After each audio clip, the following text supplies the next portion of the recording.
आप सब जिस कार्य के लिए इतनी दूर तक मेरे साथ आए हैं, जिसके लिए आपने समुद्र पर सेतु बांधकर उस विशाल जलराशि के ऊपर मार्ग बनाया है, आज उस कार्य के पूर्णतः सफल होने का समय आ गया है।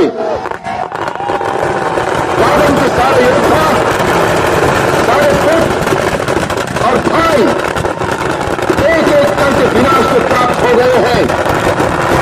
रावण के सबसे वीर पुत्र मेघनाथ को वीरवर लक्ष्मण ने धराशायी कर दिया है और अब रावण स्वयं युद्ध करने आ रहा है।